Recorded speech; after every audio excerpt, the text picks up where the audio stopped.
Hello student, আমি Tapas sir.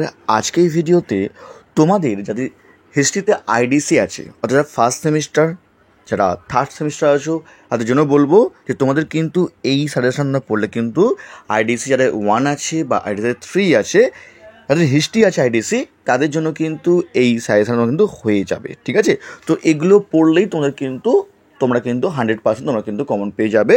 এখনও চ্যানেলটিকে সাবস্ক্রাইব করোনি, অবশ্যই চ্যানেলটিকে সাবস্ক্রাইব করে রেখো এরকম ভিডিও সবার আগে পাওয়ার জন্য। ঠিক আছে, তো তোমাদের 75-এ এক্সাম হয় তোমাদের, কিন্তু রিটেন কিন্তু ম্যাক্সিমাম কলেজ তোমাদের 50 নম্বর নিয়ে থাকে। দেখো, মার্কস 5-এর 4টে প্রশ্ন থাকে, 5-20, এবং মার্কস 15-এর তোমাদের কিন্তু 2টি প্রশ্ন থাকে, অর্থাৎ 30 নম্বর, যেখানে তোমরা কিন্তু হাফ হাফ অর পেয়ে যাবে। তোমরা কিন্তু তোমাদের পরীক্ষার জন্য কিন্তু হাফ হাফ অর দিয়ে দেয় ম্যাক্সিমাম কলেজে।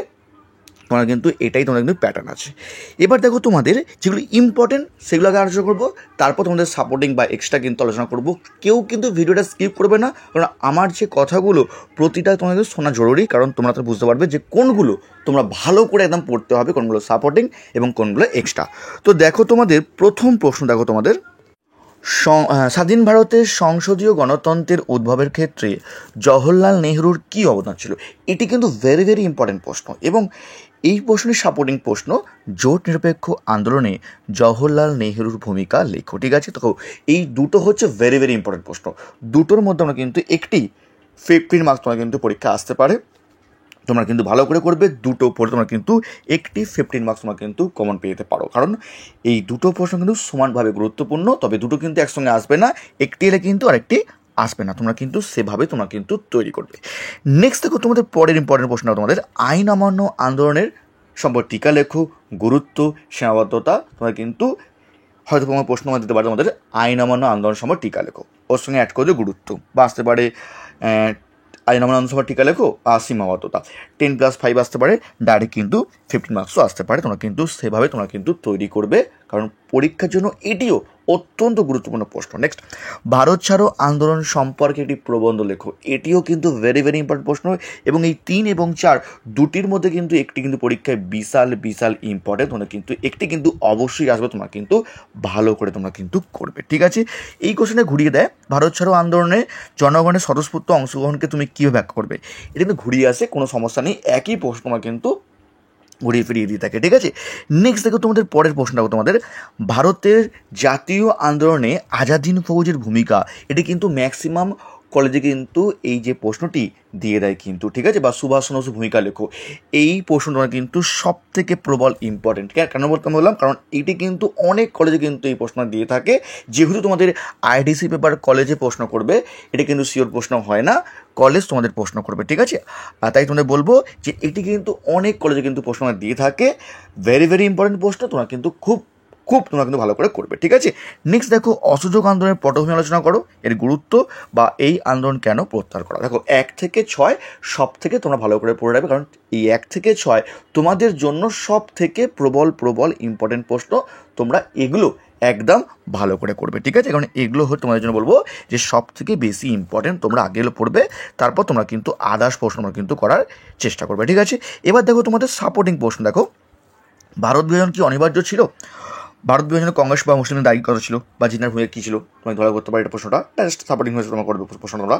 নেক্সট দেখো, ভারতের সমাজ সংস্কৃতি অর্থনীতির উপর বা রাজনীতির উপর ভারত বিভাজনের কী প্রভাব ছিল। ঠিক আছে, এই দুটি প্রশ্ন আমি বলবো তোমাকে আমি, যে তোমরা কিন্তু সাপোর্টিং হিসাবে করবে। তোমরা 7 এবং 8 তোমরা কিন্তু আগে 1 থেকে 6 খুব ভালো করে করবে, তারপর তোমরা কিন্তু এই দুটো তোমরা কিন্তু সাপোর্টিং করে যাবে। তারপর দেখো, সাপোর্টিং দেখো তেভাগা আন্দোলন। দেখো, কেন বই তেভাগা আন্দোলন হয় 5 মার্কস আসতে পারে, অথবা 15 মার্কসে আসতে পারে। নেক্সট, 1935 সালে ভারত শাসন আইন সম্পর্কে লেখো। তো এই 4টে প্রশ্ন আমাদেরকে বললাম কি সাপোর্টিং তোমাদের করে যাবে। ঠিক আছে, নেক্সট দেখো, তোমাদের 5 মার্কসে দেখো, তোমাদের অতি গুরুত্বপূর্ণ প্রশ্ন। 5 মার্কস দেখো, তোমাদের স্বরাজ্য দল টিকা লেখো, একদম প্রবল ইম্পর্টেন্ট, সব থেকে বিশাল ইম্পর্টেন্ট বলবো আমি তোমাদের। স্বরাজ্য দল টিকা লেখো সব থেকে গুরুত্বপূর্ণ প্রশ্ন, তোমরা কিন্তু একদমই মিস করবে না। ঠিক আছে, নেক্সট, নৌবিদ্রোহ টিকা লেখো বা কারণ ফলাফল লেখো, ভেরি ভেরি ইম্পর্টেন্ট প্রশ্ন। চৌরি চৌরা ঘটনার সময় টিকা লেখো, এটিও কিন্তু ভেরি ইম্পর্টেন্ট প্রশ্ন। নেক্সট, মাউন্ট ব্যাটেন পরিকল্পনা কী। ঠিক আছে, এই 4টে সব থেকে ভালো করে পড়বে, কারণ 5 মার্কসে এই 4টে সব থেকে তোমাদের বলবো বেশি ইম্পর্টেন্ট। এর মধ্যে তোমরা কিন্তু 2টো পেতে পারো, অথবা তোমরা কিন্তু 3টেও তোমরা কিন্তু কমন পেতে পারো। নেক্সট দেখো, তোমাদের পরে প্রশ্ন, ভারতের সংবিধানের প্রধান বৈশিষ্ট্য লেখো। এটা কিন্তু পরীক্ষার সব থেকে বেশি ইম্পর্টেন্ট 5 মার্কসের মধ্যে। তোমাদের বলবো কেন, কারণ এটি 5 মার্কসও আসতে পারে অথবা 15 মার্কসও আসতে পারে। এটি অনেক কলেজ তোমাদের কিন্তু দিয়ে দেয় এই প্রশ্নটি আর স্বরাজ দল প্রশ্নটি, ঠিক আছে। নেক্সট ক্রিপ্ট মিশন বা মন্ত্রী মিশন, ইম্পর্টেন্ট প্রশ্ন। তারপর দেখো মুসলিম লীগের লাহোর অধিবেশনের গুরুত্ব লেখো, এটিও কিন্তু ইম্পর্টেন্ট প্রশ্ন। আর তোমাদের কি বললাম, তেভাগা আন্দোলন টিকা লেখো। এই বললাম কি 1 থেকে 8 তোমাদের কিন্তু সবচেয়ে ইম্পর্টেন্ট। তার মধ্যে তোমরা বলবো 1 থেকে 4 ভালো করার পর তারপর 5টা করবে, তারপর তোমরা কিন্তু বাকি তোমরা কিন্তু সাপোর্টিং হিসেবে তোমরা কিন্তু করে যাবে, ঠিক আছে। এক্সট্রা দেখো তোমাদের লাস্ট, দেখো তোমাদের এক্সট্রা দেখো ওয়াহাবিল পরিকল্পনা, কলকাতা দাঙ্গা, ন্যাম টিকা লেখো, গান্ধীজির সত্যাগ্রহ অহিংসা এবং পঞ্চবার্ষিকের পরিকল্পনা। এগুলো তোমরা জাস্ট এক্সট্রা হিসেবে করে যাবে, যাতে পরীক্ষা যদি প্রশ্ন কঠিন হয়ে থাকে তাহলে তোমরা লিখে আসতে অন্ত পারো। এগুলো করলে তোমরা কিন্তু একদম তোমরা কিন্তু 5 নম্বরে 4টে এবং 15 মার্কস তোমরা কিন্তু 3টে প্রশ্ন তোমরা কিন্তু কমন পেয়ে যাবে। যারা এখনও চ্যানেলটিকে সাবস্ক্রাইব করোনি অবশ্যই চ্যানেলটিকে সাবস্ক্রাইব করে রাখো এরকম ভিডিও সবাই পাওয়ার জন্য। যদি কেউ নোটস কিনতে চাও আমার সঙ্গে জয় করতে পারো, স্ক্রিনে আর ফোন নাম্বার দেওয়া আছে, তোমরা চাইলে কিন্তু আমার সঙ্গে জয় করতে পারো। তো আজকের মতো এটুকুই। খুব তাড়াতাড়ি তোমার জন্য কোনো নোটস বা কোনো প্রশ্নের উত্তর নিয়ে আমি কিন্তু অবশ্যই আসবো। আজকের মতো এটুকুই।